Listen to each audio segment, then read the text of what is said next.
찬양대 찬양이 제가 오늘 설교하는 내용들을 많이 담고 있는 것 같아서 하나님께 감사합니다.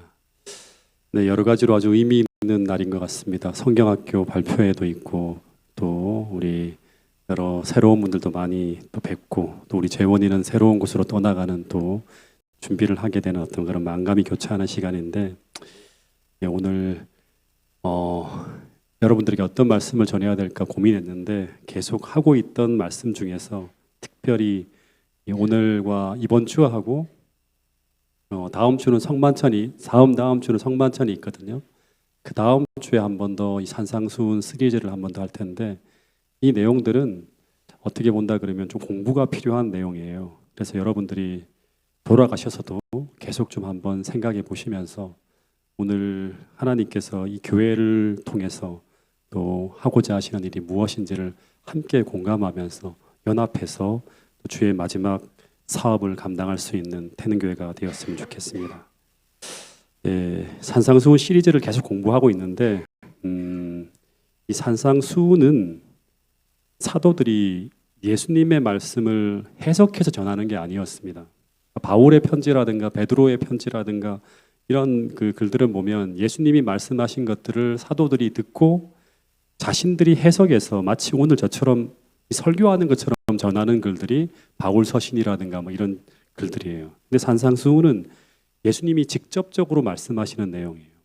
그래서 산상수훈은 신약 성경 중에서 그리스도인의 삶의 원리를 가장 자세하게 또 정확하게 말씀해 주신 부분이 바로 이 산상수훈이에요. 그분이 세우려고 하는 나라가 어떤 나라인지, 그리고 그 나라의 백성들이 어떤 사람들인지, 그들은 어떤 삶을 살아야 되는지 가장 구체적이고 자세하게 설명되어진 부분이 바로 산상수훈입니다. 그래서 이 산상수훈을 읽고 나면 이 가르침을 가지고 우리는 신약 성경 전체뿐 아니라 성경 전체를 조망할 수 있어요. 그래서 산상수훈은 어떻게 보면 성경 전체에서 가장 중요한 가르침이라고 학자들은 이야기를 합니다. 그러니까 어떻게 보면 신약의 모든 가르침은 산상수훈을 해설하는 것이라고 볼 수 있어요. 예수님이 말씀하신 부분은 바로 이렇게 적용되는 거예요. 그래서 우리가 어떤 부분에 논란이 있거나 충돌이 일어나면 이 산상수훈의 가르침을 통해서 해결하고 정리할 수도 있다고 하는 거예요. 왜냐 그러면 그분이 직접 오셔서 구약 성경의 이 부분은 이런 거였어라고 직접 말씀해 주신 부분이에요. 조금 이제 그동안 쭉 시리즈로 공부한 것들을 간단하게 좀 정리해 보면 첫 번째 예수님은 그리스도인이란 어떤 사람인가라는 주제로 먼저 그리스도인 성품에 대해서 말씀을 해주셨어요. 그리스도인은 8가지의 복을 받아서 형성되어진 품성을 가지고 있는 사람들. 그래서 그들은 심령이 가난하고 죄에 대해서 애통해하고 온유한 품성을 가지고 있고 의에 줄이고 목말라하고 사람을 긍휼히 여기며 심령이 청결하고 가는 곳마다 화평케 하는 일이 벌어지고 심지어 의를 위해 핍박을 받으면서도 기뻐하고 즐거워하는 사람이라고 하는 거예요. 그런데 이런 하늘이 주는 8가지의 품성을 가진 그리스도인은 당시 일반적인 종교인들이 가지고 있는 품성과 너무나 달랐어요. 그래서 이런 천국의 품성을 가진 자들이 세상에 등장하게 될 때 그때 그들을 통해 세상에 미치게 될 그리스도인의 영향력은 세상의 빛과 소금이 되어 나타나게 된다고 하는 게 시리즈예요. 이게 쭉 흐름이 흘러가는 거예요. 즉 거듭난 그리스도인은 세상에서 무력하게 살아가는 사람들이 아니라 세상에 빛을 비추고 부패를 막는 하늘의 영향력이 나타나는 사람들이에요. 오늘 그게 나타나는가 한번 진단해 봐야 돼요, 우리가. 그리고 오늘 이제 여러분들과 나를 세 번째 주제는 뭔가 하면 그렇게 세상을 변화시킬 사람들의 품성이 어떻게 세상과 다른지를 좀 더 구체적으로 더 자세하게 풀어가는 내용이 바로 뭐냐 그러면 천국의 율법과 바리새인보다 더 나은 의라고 하는 이 주제로 펼쳐지는 오늘 말씀이에요. 어떻게 보면 저는 이 말씀을 공부하고 난 후에 한 15년 전이죠. 되게 많이 충격을 받았어요. 그러면서 뭔가 한번 확 이렇게 성경을 새롭게 보는 그러한 일이 벌어졌습니다. 오늘 여러분들도 그러한 일이 벌어질 수 있기를 바라는 마음으로 이 말씀을 전하고 있습니다. 이 주제 성경절이 마태복음 5장 20절인데 주님이 뭐라고 하는가 하면 너희는 서기관과 바리새인들이 소유한 의보다 더 나은 의를 소유해야 된다고 말씀하고 있어요. 더 나은 의가 무엇인지에 대한 내용이 뭐냐 그러면 그 다음에 모든 내용이 5장 끝까지의 내용이에요. 읽어보면 그렇게 연결이 됩니다. 근데 이 말씀은 어떤 말씀인가 하면 바리새인과 서기관이 뭐죠? 당시의 일반적인 종교인들이에요. 이 말씀은 어떤 말씀인가 하면 너희는 당시 일반적인 교인들인 서기관과 바리새인보다 더 나은 품성을 가지고 살아야 한다고 하는 그런 말이에요. 근데 그렇게 살아야 되는 이유가 무엇인가 하면 왜냐하면 당시 예수님의 제자들은 그 당시에 그 시대의 종교를 개혁하고 변화시켜야 될 사명을 가진 그 시대의 남은 무리였어요. 네. 더하여서 그들은 그 부패하고 무기력한 유대교의 대안으로서 세상에 등장하게 될 기독교의 중심 인물들이었어요. 네. 다시 말해서 그들은 유대교에서 진리를 찾고 있는 그리고 진리를 갈망하고 있는 니고데모와 같은 사람들을 불러내기 위해서 그들은 그 시대의 일반적인 종교인들이 소유하고 있지 않은 더 나은 의의를 소유하고 있어야 됐어요. 다시 말해서 이들이나 저들이나 똑같다면 그들은 유대교를 떠나서 기독교를 찾아오는 일이 일어나지 않죠. 근데 그들이 그 의의를 성령을 통해 소유하게 되었을 때 가짜 종교인 유대교는 무너지고 기독교는 비로소 올바르게 세워진다고 하는 거예요. 근데 마찬가지로 우리는 이 시대에 기독교를 개혁하고 변화시켜야 될 사명을 가지고 등장한 이 시대의 남은 무리가 바로 우리예요. 그 패턴으로 봐야 돼요. 더하여 우리는 이 시대에 타락하고 부패한 기독교의 대안으로 세워진 남은 교회라고 우리는 불리고 스스로를 그렇게 믿고 있습니다. 그래서 우리는 우리에게 주어진 사명을 감당하기 위해서, 즉 타락한 개신교에서 진리를 갈망하는 자들을 불러내기 위한 사명을 감당하기 위해서 우리는 이 시대의 기독교인들이 소유하고 있지 않은 뭐를 소유해야 된다? 더 나은 의의를 소유해야지만 이 사명을 감당할 수 있다고 하는 것입니다. 그렇기 때문에 산상수훈을 통해서 말씀하신 이 바리새인보다 더 나은 의라는 이 가르침은 오늘 우리에게 너무나 중요한 가르침이 될 수 있다고 하는 것입니다. 네. 이 산상수훈의 주제가 팔복이 나오고요. 팔복을 받은 사람은 빛과 소금의 역할을 감당해요. 그리고 마태복음 5장 17절부터 시작해서 마태복음 5장 끝부분까지 이 세 번째 주제인 이 더 나은 의, 천국의 율법이라고 하는 주제로 쭉 주님께서 말씀하시는데요. 이 주제는 당시 그리스도인들이 당시 시대의 종교인 유대교를 개혁하기 위해서 그리스도인들이 반드시 소유해야 될 더 나은 의를 설명하고 있는 부분이라고 생각하면 됩니다. 이 당시 종교인들인 이 바리새인들이 말하고 가르치고 있던 이 하나님의 율법과 의는 어떤 거냐 그러면 쭉 문맥을 통해 보잖아요. 그러면 주님이 마태복음 5장 14절에서 이들을 뭐라고 부르죠? 소경이라고 부릅니다. 그래서 이 소경이라고 부르는 이유는 뭐냐 그러면 이들도 그 의가 뭔지 하나님의 율법이 뭔지를 정확하게 이해하고 있지 못하다고 하는 거예요. 예수님이 산상수훈에서 어떻게 보면 율법의 시여자이신 예수님이 직접 오셔서 이 산상수훈을 통해서 그들이 잘못 가르치고 있는 율법의 의미를 바로 잡으면서 계속 나오는 문구가 뭐냐 그러면 옛사람이 말한 바는 이렇지만 그러나 너희는 이렇게 너희들이 가르쳤지만 나는 이렇게 너희에게 가르친다고 하면서 율법의 본래 의미를 계속 바르게 가르쳐주는 내용이 계속 등장합니다. 그래서 이 서기관과 바리새인들이 소유한 의의보다 더 나은 의의의 1차적 의미는 뭐냐 그러면 예수님께서 산상수훈을 통해서 다시금 재해석하시고 선포하시는 그 율법의 가르침을 이해하고 거기에 순종하는 삶을 살아가는 것이 바로 뭐냐 그러면 바리새인들이 소유한 의의보다 더 나은 의의라고 하는 것의 1차적 의미예요. 네. 그러면 예수님은 율법에 대해서 무엇이라고 말씀하셨는가? 우리가 한번 공부해 봐야겠죠. 첫 번째는 마태복음 5장 17절 18절 말씀입니다. 한번 같이 읽어보겠습니다. 이 말씀은 시작. 내가 율법이나 선지자를 폐하러 온 줄로 생각하지 말라. 폐하러 온 것이 아니요 완전하게 하려 함이라. 진실로 너희에게 이르노니 천지가 없어지기 전에는 율법의 1.1획도 결코 없어지지 아니하고 다 이루리라. 그러니까 여기 보면 예수님이 뭐라고 하는가 하면 한순간이라도 너희들 이렇게 생각해서는 안 돼 그러는 거예요.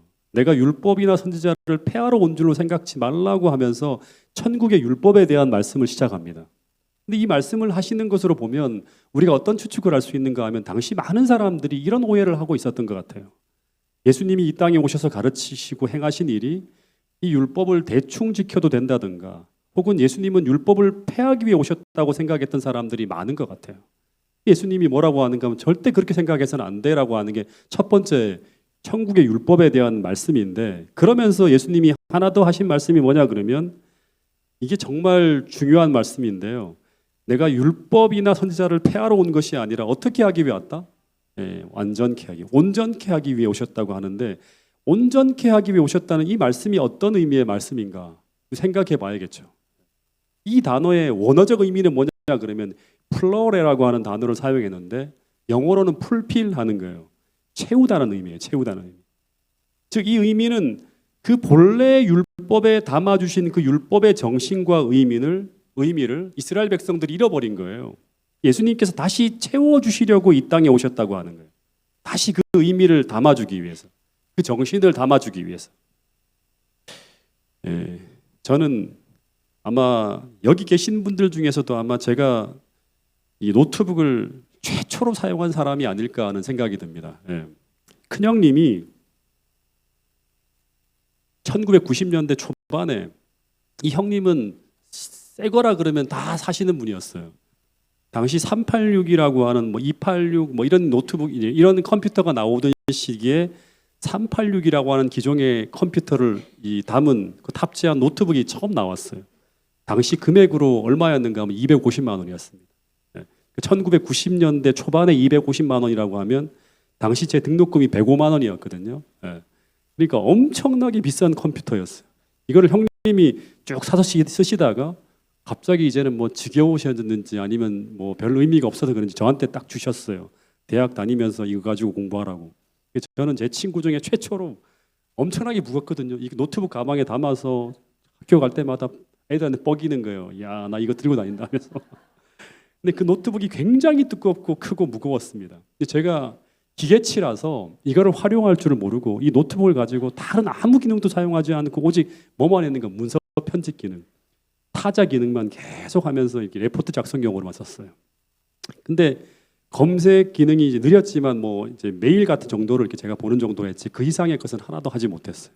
근데 몇 년 후에 이 노트북이 더 좋은 노트북이 나왔어요. 그리고 더 좋은 노트북을 제가 사용하게 되었어요. 새로 업그레이드된 굉장히 최첨단 신형의 노트북을 제가 샀지만, 근데 제가 그 노트북을 가지고 사용하는 기능은 딱 하나, 여전히 386 컴퓨터에서 사용하던 문서 편집 기능만 계속 하는 거예요. 저 이거 가지고도 그런 것만 하고 있어요. 다시 말해 제가 지금 사용하고 있는 노트북은 20년 전에 제가 쓰던 노트북과는 비교조차 할 수 없을 정도로 엄청 좋은 노트북으로 바뀌었지만, 제게 좋아진 것은 뭐다?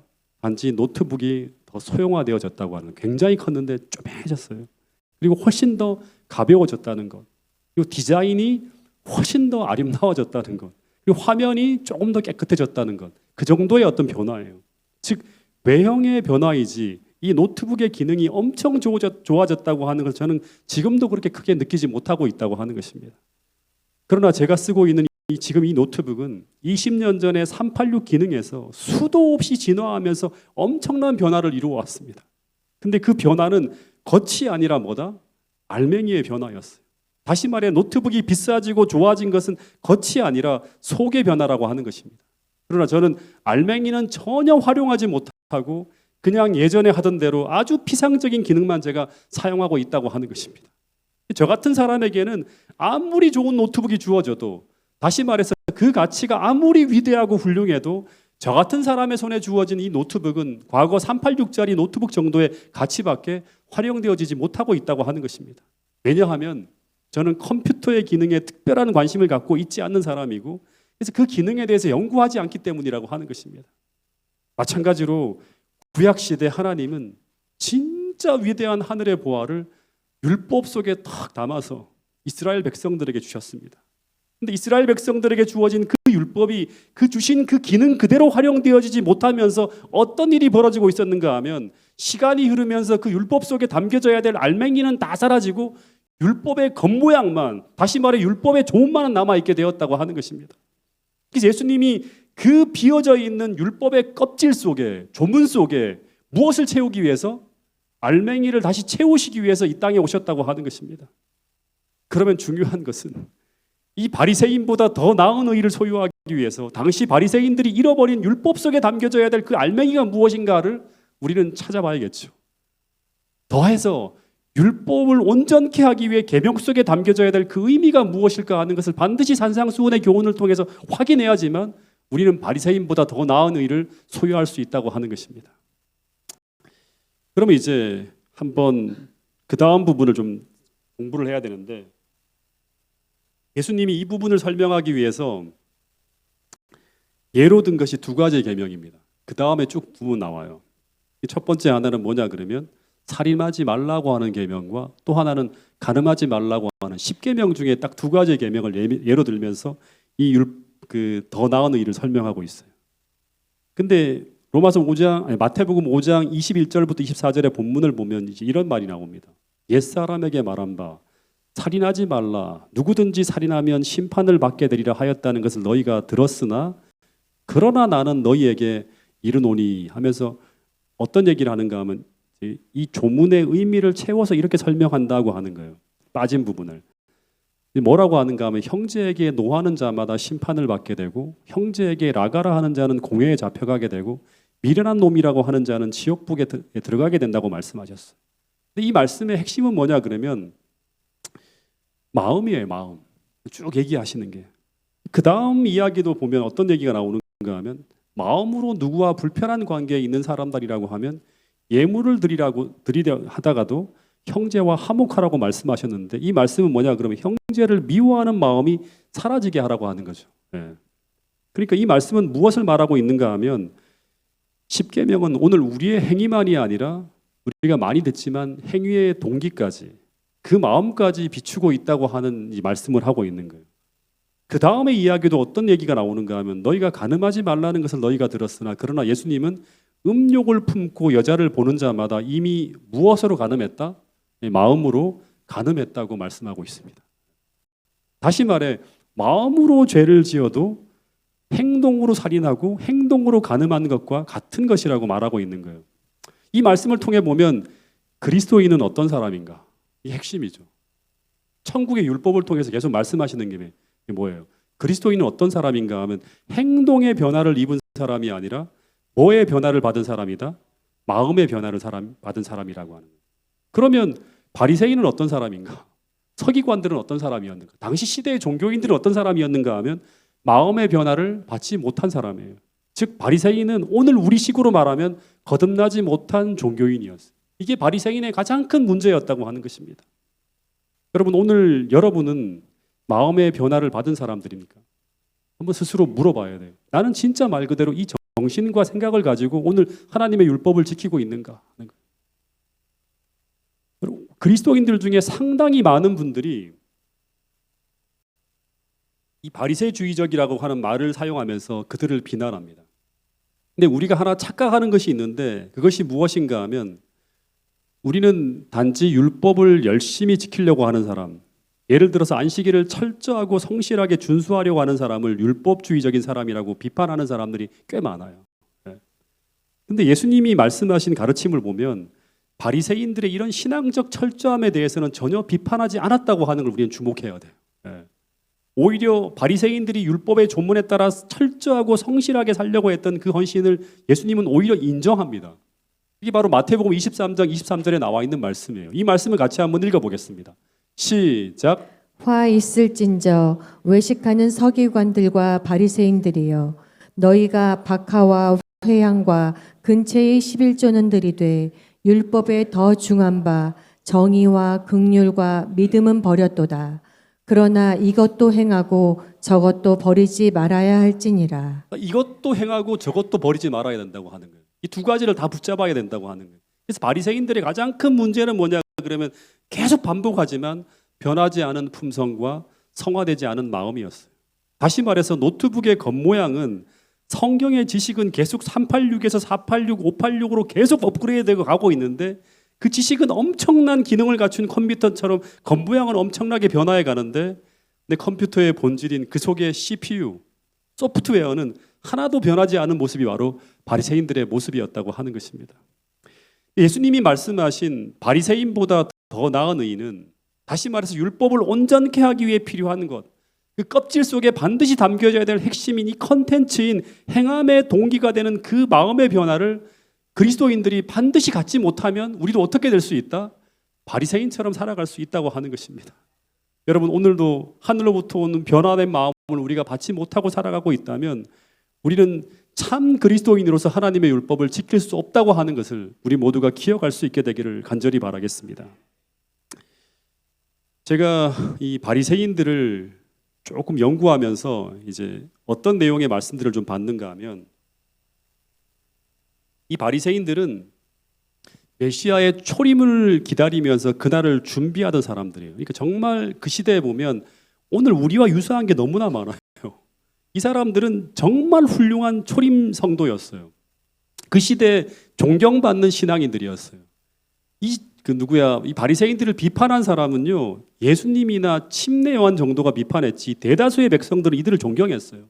왜냐하면 이 사람들은 하루에 3번씩 때에 맞춰서 기도하죠. 일주일에 1번씩 금식하죠. 그리고 계속 구제하며 살아갑니다. 정말 선한 일을 하며 살아가는 거예요.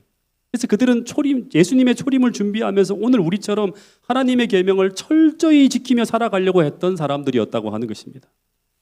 근데 이들 중 많은 사람들이 어떤 생각을 하면서 그렇게 살았는가 하면, 이들이 이 하나님의 토라, 율법을 온전히 지키며 살아가면 메시아가 이들을 데리러 이 땅에 다시 오실 것이라고 하는 그 믿음이 있었다고 합니다. 그래서 이들은 율법을 지키기 위해서 어떻게까지 헌신했는가 하면, 악은 모양이라도까지 가까이 하지 않으려고 수천 가지의 지침을 계속 개발합니다. 어떻게 하면 더 온전하게 율법을 준수할 수 있을까? 특별히 안식일을 지키기 위해서 안식일을 지키는 1521가지의 지침을 만들기도 했다고 하는 거예요. 그러니까 얼마나 헌신했는지 몰라요. 그런데 예수님께서 이 땅에 오셨을 때 그들은 메시아의 초림을 맞이하는데 성공한다, 실패한다? 실패했다고 하는 것입니다. 근데 오늘 우리도 이런 실수를 반복할 수 있을까요? 그럴 수 있다고 하는 거예요. 여러분, 바리새인들은 우리가 위선자라고 생각하는데, 근데 그들이 위선자인 것은 맞는데, 근데 그들은 오늘 우리가 생각하는 것처럼 의도된 위선자는 아니라고 하는 거예요. 하다 보니까 그렇게 빠진 거예요. 여러분, 왜냐하면 오늘 우리도 그리스도인이라고 하지만 오늘 우리가 바리새인들보다 더 나은 의를 소유하지 못하면 오늘 우리도 바리새인처럼 위선자로 살아갈 수 있다고 하는 사실을 우리는 기억해야 됩니다. 네. 그래서 바리새주의, 율법주의의 핵심은 뭐냐 그러면, 하늘로부터 받지 않고 스스로의 힘으로 율법을 지키며 살아가려고 하는 행위신앙을 대표하는 것이 바로 뭐냐 그러면 바리새주의자들의 모습인데, 예수님께서 이런 말씀을 하셨습니다. 제가 산상수훈을 한 15년 전에 푹 빠져서 연구할 때 이 마태복음 5장의 결론을 통해서 하나님의 이 계명이라고 하는 것이 무엇인지를 깨닫고 난 다음에 큰 충격을 받게 되는데, 이 마태복음 5장 38절부터 48절까지의 말씀을 보면 이 내용은 예수님이 이 율법 속에 조문 속에 알맹이를 다 채워서 그 온전한 율법이 무엇인지를 쭉 설명하는 말씀인데, 그 내용을 먼저 한번 읽어보도록 하겠습니다. 먼저 마태복음 5장 38절부터 45절까지의 말씀입니다. 시작. 또 눈은 눈으로 이는 이로 갚으라 하였다는 것을 너희가 들었으나 나는 너희에게 이르노니 악한 자를 대적하지 말라. 누구든지 내 오른편 뺨을 치거든 왼편도 돌려대며 또 너를 고발하여 속옷을 가지고자 하는 자에게 겉옷까지도 가지게 하며 또 누구든지 너로 억지로 오리를 가게 하거든 그 사람과 심리를 동행하고 내게 구하는 자에게 주며 내게 꾸고자 하는 자에게 거절하지 말라. 또 내 이웃을 사랑하고 내 원수를 미워하라 하였다는 것을 너희가 들었으나 나는 너희에게 이르노니 너희 원수를 사랑하며 너희를 박해하는 자를 위하여 기도하라. 이같이 한즉 하늘에 계신 너희 아버지의 아들이 되리니. 이 말씀을 보면 이 산상수훈의 이야기는 한마디로 하면 어떤 얘기인가 하면, 이 예수님이 재해석한 천국 시민의 율법이죠. 이 내용은 뭐냐 그러면 원수까지도 용서하고 사랑하는 그러한 모습으로 살아가라고 하는 게 이 원래 예수님께서 이스라엘 백성들에게 주신 율법이라고 하는 거예요. 근데 이 모습은 누구의 모습이죠? 예수님의 품성이자 예수님의 모습이었어요. 그 율법의 본질은 뭐냐 그러면, 율법 속에 진짜 담겨져야 될 알맹이는 뭐냐 그러면 예수님처럼 살아가라고 하는 거예요. 그래서 율법이 하나님의 품성의 사본이 되는 거예요. 심지어 어떤 말씀을 하시는가 하면 이런 말씀을 하세요.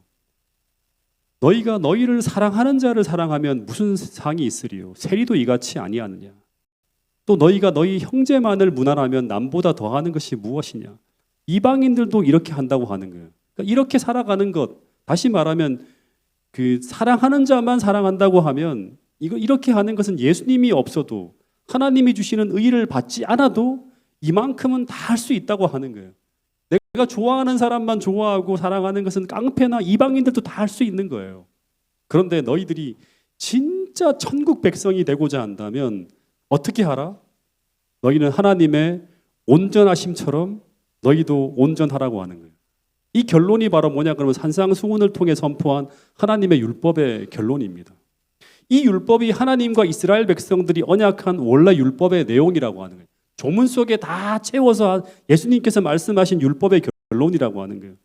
그래서 이 천국 율법을 소유한 하나님의 백성은 원래 어떤 사람인가 하면 그들은 예수님처럼 사는 사람이라고 하는 거예요. 근데 이렇게 딱 듣고 나면 저 처음에 이 말씀을 쭉 보고 난 다음에 이게 가능한가? 그냥 이상적인 말씀을 하신 게 아닌가 하는 생각을 했어요. 이 율법을 어떻게 인간의 힘으로 지킬 수 있는가 하는 거예요. 여러분, 그래서 이 하나님의 율법을 제대로 이해한 사람은, 제대로 마음속에 받아들인 사람은 이 하나님의 율법은 바리새인처럼 스스로의 힘으로 지키려고 하는 걸 포기하게 돼요. 다시 말하면 하나님의 율법은 스스로의 힘으로는 도저히 지킬 수도 없고 그리고 이걸 흉내낼 수도 없는 법이라고 하는 것을 깨닫게 된다고 하는 거예요. 이 산상수훈의 가르침을 통해서 이 하나님의 율법을 우리가 온전히 이해하게 되면 우리에게는 어떤 일이 벌어지는가 하면 우리가 계속 저녁 시간마다 로마서를 공부하고 있는데 로마서 1장, 2장, 3장의 말씀처럼 내가 죄인이라고 하는 걸 절절히 느끼게 됩니다. 즉 내 안에 의가 없다고 하는 처참한 영적 빈곤을 느끼면서 이 산상수훈의 팔복에 나오는 것처럼 늘 애통해하며 늘 의에 줄이고 목마르게 되는 거예요. 그 의를 달라고. 내 안에는 없으니까. 그래서 하나님의 율법은 갈라디아서에서 말한 것처럼 우리에게 몽학 선생이 되어서 우리를 정말 그리스도 앞으로 참으로 이끌게 되는 그 율법의 기능을 우리에게 나타나게 된다고 하는 것입니다. 여러분, 이 율법을 통해서 우리가 주님 앞에 이끌려 나가게 되면 우리는 그분의 의를 간절히 구하게 되고 그때 하나님께서 우리 마음속에 들어오셔서 그분의 친수로 마치 돌비의 십계명을 새기신 것처럼 우리 마음에 하나님의 사랑의 계명을 성령을 통해서 새겨주시게 된다고 하는 것이 산상수훈을 통해서 우리에게 가르쳐주는 중요한 교훈이라고 하는 거예요. 그때 우리는 하나님과 이런 언약을 맺게 돼요. 히브리서 8장 10절 말씀을 같이 한번 읽어보겠습니다. 시작. 또 주께서 이르시되 그날 후에 내가 이스라엘 집과 맺을 언약은 이것이니 내 법을 그들의 생각에 두고 그들의 마음에 이것을 기록하리라.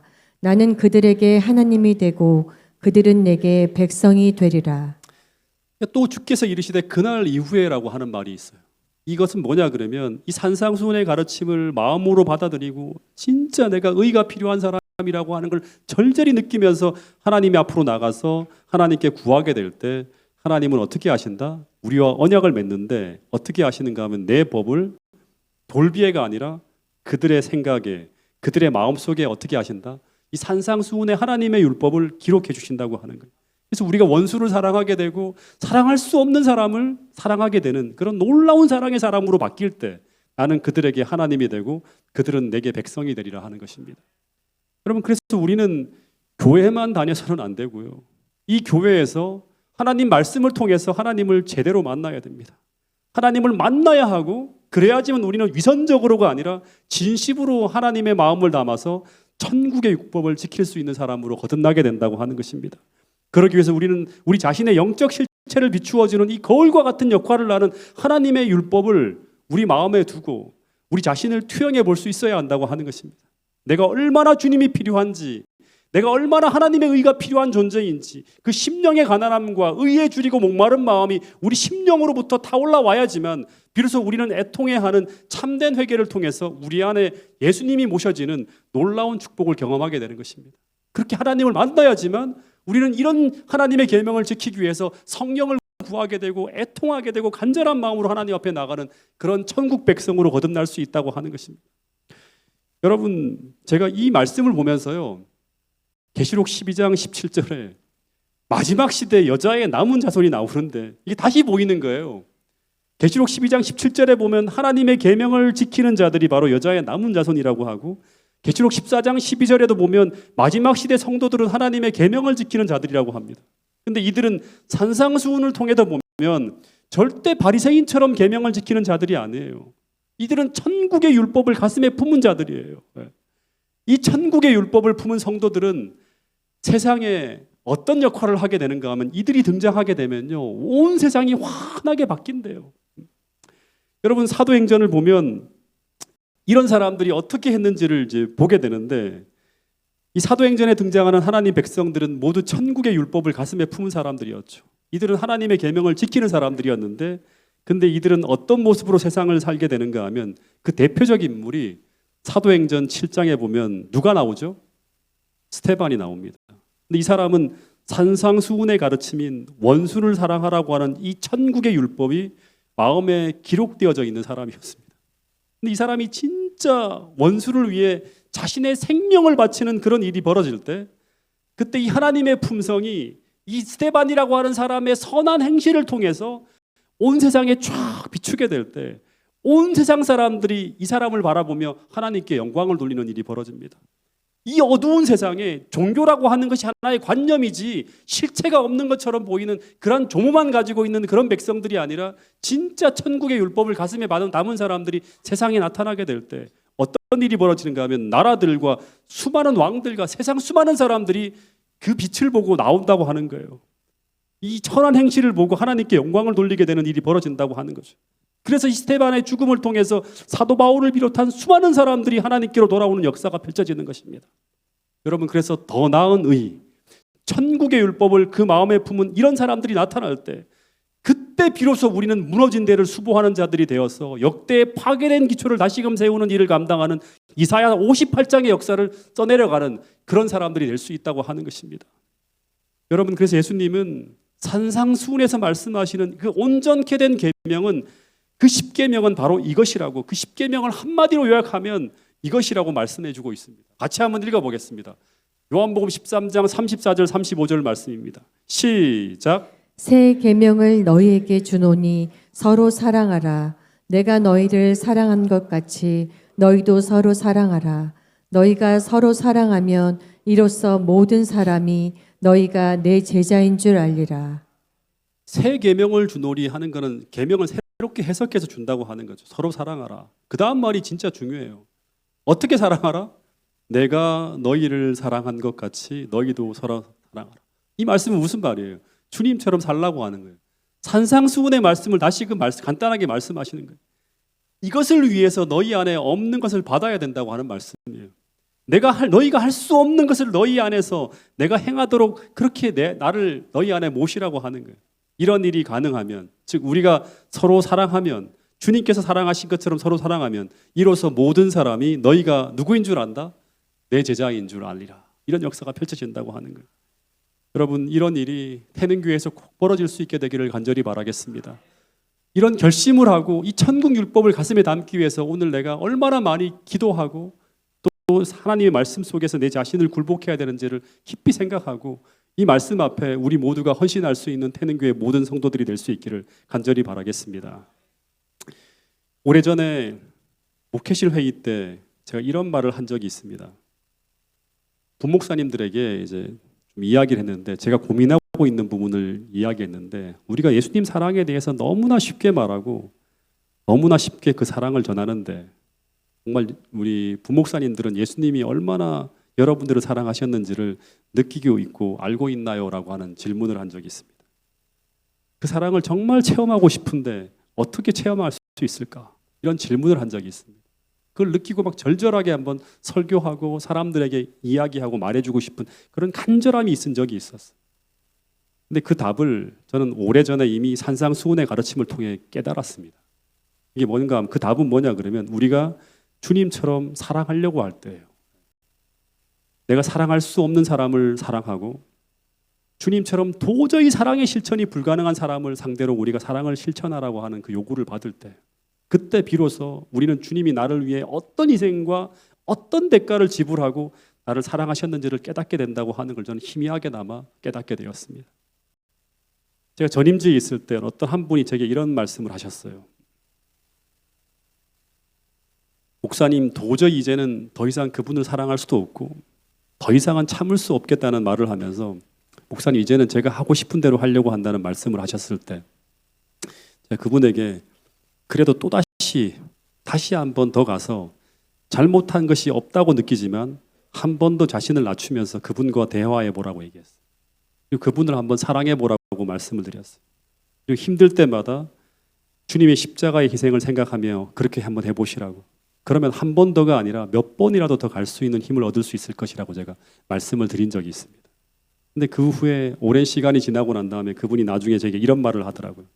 그렇게 내가 할 수 없는 사랑을, 실천할 수 없는 사랑을 실천하려고 했을 때 그때마다 십자가에 못 박혀 죽는 경험이 무엇인지를 알게 되었고, 그리고 도저히 사랑할 수 없는 자신을 주님께서 어떻게 사랑하셨는지 그 예수님의 십자가의 사랑을 진하게 느낄 수 있었다고 하는 그런 이야기를 제가 듣게 되었습니다. 여러분, 말로 사랑한다는 것, 성경 말씀 몇 줄을 인용하면 이것이 사랑이라고 하는 말은 너무나 쉽게 할 수 있습니다. 수많은 설교 동영상을 보면 이런 사랑의 얘기를 수많은 곳에서 계속 얘기하고 있는 게 오늘날 세상의 모습이에요. 심지어 예수님의 가르침을 멋지게 설교로 나누는 것은 어떻게 보면 진짜 쉽게 잘할 수 있는 일이에요. 요즘에 그런 도구들이 얼마나 많이 나왔는지 몰라요. 그런데 정말 세상과 다른 가치관으로, 세상에 전혀 존재하지 않는 그런 사랑으로 우리가 사람을 사랑하는 것, 그 사랑을 실천하는 것은 우리 힘으로는 할 수 없는 것이라고 하는 걸 그때야 비로소 우리는 깨닫게 됩니다. 그런데 그런 사랑을 우리가 실천하게 될 때, 그때 우리가 그리스도의 제자라고 하는 것을 온 세상이 아는 일이 벌어질 수 있다고 주님은 말씀하고 있습니다. 그리고 그런 일이 벌어질 때 사도행전에서 벌어진 일, 기독교가 드디어 직역을 넘어서 유대교를 무너뜨리고 사마리아로 로마로 향해 나갔던 것처럼 그런 역사가 오늘 이 시대에도 일어나게 된다고 주님은 말씀하고 있습니다. 그래서 오늘 그날이 속히 오기를 바라며 내 안에 천국의 율법이 기록될 수 있기를, 그리고 그 가르침대로 살아가는 천국 백성이 될 수 있기를 간절히 바라는 마음으로 우리 모두가 헌신할 수 있는 이 안식일이 될 수 있기를 간절히 바라면서 오늘 말씀을 줄이도록 하겠습니다.